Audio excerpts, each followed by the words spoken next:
Right, here we are at Autosport with Lucy. Thank you so much for giving up a bit of your time on the busy Autosport weekend.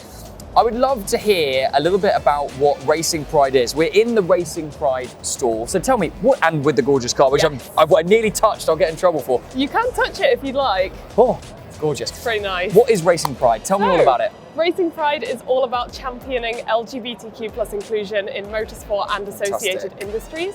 So we're partnered with 3 Formula 1 teams, and we're going to announce 2 more later this year. Half the grid? Yes. Who are the 3 that you are currently associated with? So we're currently partnered with Aston Martin F1, Alpine and Red Bull Racing. Fantastic. And I can't reveal the 2 new ones, unfortunately. Oh, so that'll be an off-camera conversation. Yes. So stay tuned. Not even that. Top secret. Whoa, okay, Top nice. secret. But yeah, so we've partnered with 3 F1 teams, and we also work with other companies within the industry. So we're also partnered with Aston Martin Road Cars. And basically what we do is we just communicate with the internal parts of these companies, and as well as the employees. We go along to the factories and we chat with people, and we make sure that policies are inclusive. We make sure that people are educated about what it means to be LGBTQ+, making sure there's an appropriate support system in place, and just generally like small changes as well. So for example, if someone is trans, making it so that they can identify how they want and use their preferred name in official emails, and just generally things like your partner rather than your husband or your wife, like making that assumption.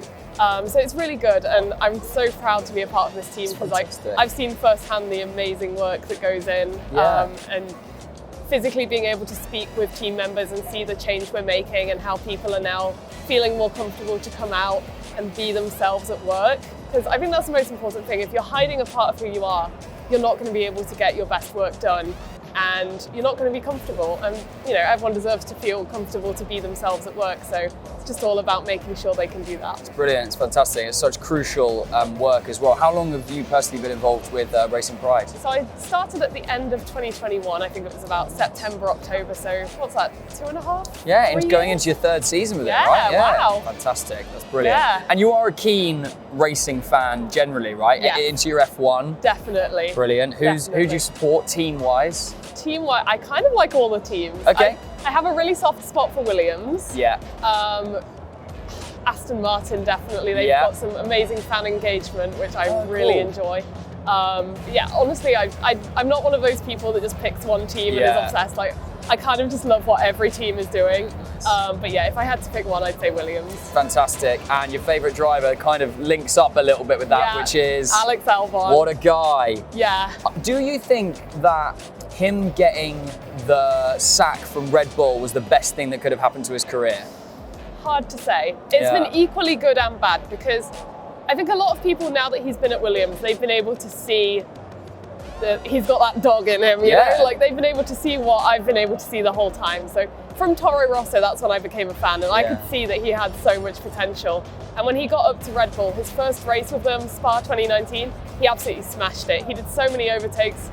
I don't know if he got driver of the day, but he should have. I think he went from last on the grid or something to like P5 or something crazy. He did some incredible, that's where he got the nickname Mr. Around the Outside. Like, he's so good at overtaking and like climbing through the field. So he's always been good.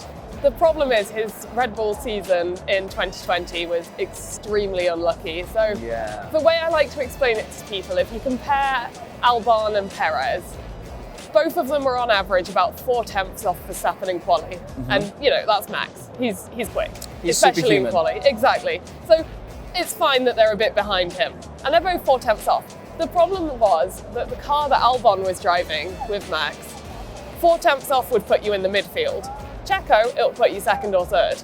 So unfortunately, being 4/10 off ended up just putting him lower down in the grid, so it led to some not so great results. And I can understand why he was dropped. It sucked. It was a pretty bad day to be an Albon fan.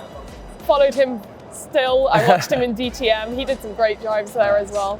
But then back to Williams, and my goodness, like what a year he had in his debut, and then he came back to his 2nd year, I think, and then that was even better. I feel like now people are starting to see the driver that he's always been, like they're seeing the potential he's got. And I think he's been a lot more confident leading the team as well, which is fantastic to see. And, you know, I think he's got a really good, like, team ethic. Like he's very like determined to like stick with the team and help them grow and build up.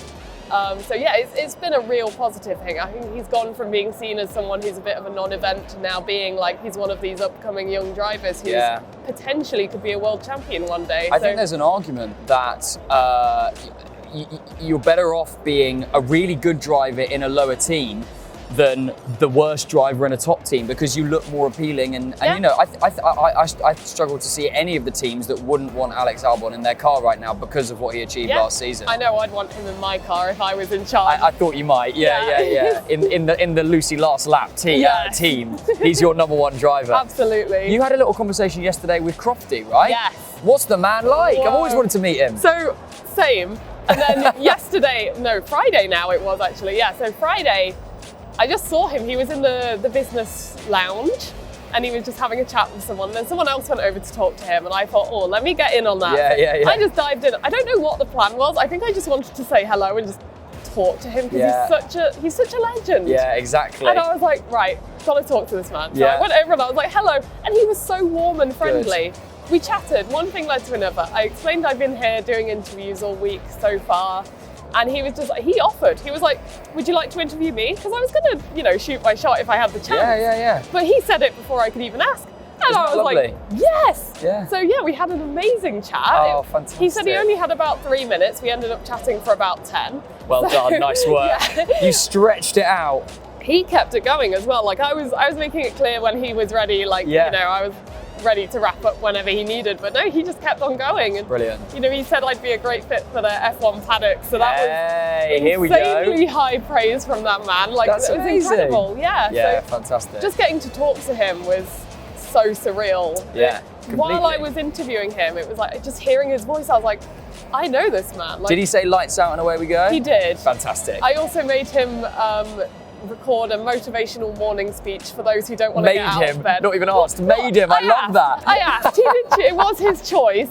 And he basically gave a whole like 30-second speech of, you know, when you're under the duvet and it's cold outside, get up, you can do it. What a legend. So, yeah. That's great. He did it. He was really keen, and yeah, it was just really great chatting with him. Oh, and that's good. He actually came back here to the Racing Pride stand. Oh, good. And he spotted me again and was like, I didn't know you were with Racing Pride. And I was like, what a good guy. He's such a great ally as well. So he took the time to chat with us again. He's seen Racing Pride at many events. Yeah. So he knew who we were already. And it was just so great. And he took a photo with us in front of the car.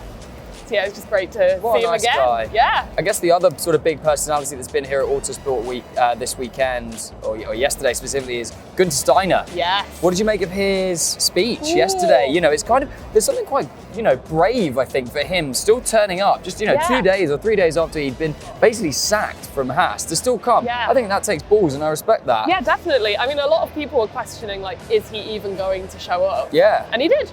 So yeah, full respect to him, first of all. But yeah, coming out and him saying, well, first I'd like to thank the team because I didn't get a chance to do that. I felt really bad for him, actually. I was like, oh. That's a very brave thing to do. Yeah, and very respectful. Yeah.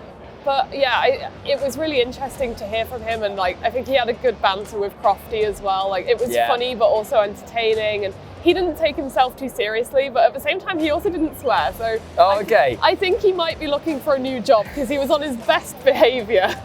Where would you plonk him if all team principals were disappeared? Right, they're all gone. So every opportunity is free as a team principal. Where do you think Günther Steiner is the best fit? Does he have to be a team principal? I'm going to say yes for this. Well, honestly, Haas was a really good fit for him. Okay. Because I think Haas is one of those teams that there's not as much interest in. They've not got this massive cult following like McLaren, Mercedes, Red Bull.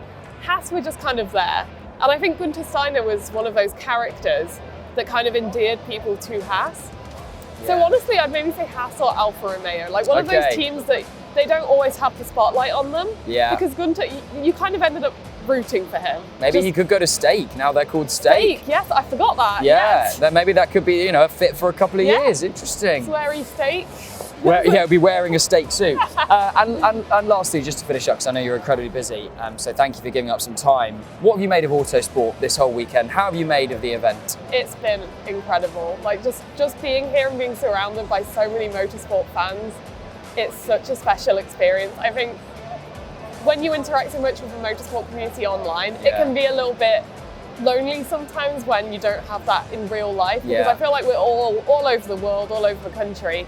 Coming here and just being surrounded by so many like-minded people, it's just been so great to chat with everyone and catch up and meet people who I've only ever interacted with online, like you, for example. Like, exactly. It's like, oh, like these people are here and they're real. You exist. Like, You're actually here. Like I was chatting with marshals yesterday and someone just walked past and waved at me. I have no idea who they were, but I was like, hi! How lovely and friendly. Yeah, it was so good. And you know what? Someone asked me for an autograph yesterday. Nice. And I was so shocked. You're the big time now. I know, I was like, oh. Like, I was like, me? Yeah. Like, they wanted me to sign their book.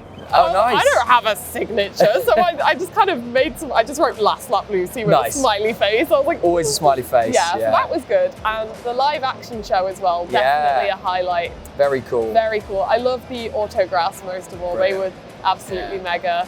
And yeah, just getting up close with so many existing stars of the motorsport world, some up and coming ones as well. Joseph Loke and Callum Boysen, I interviewed them on Friday as well. Awesome. Really good to catch up with them because I also spoke to Joseph last year at GB3, so it's kind of cool to see how much he's progressed. And he was brilliant as well, so you know, he's definitely one to watch for the future. So there's some insight from me. Love it. Well, thank you so much for your time, honestly. And we'll have to get you down, come do a full podcast episode because I want to pick your brain about all of your F1 insights. I have so many thoughts. Well, look, we'd love to have you back on the channel soon. So, Lucy, thank you so much for your time. It's lovely to meet you. We'll see you very soon.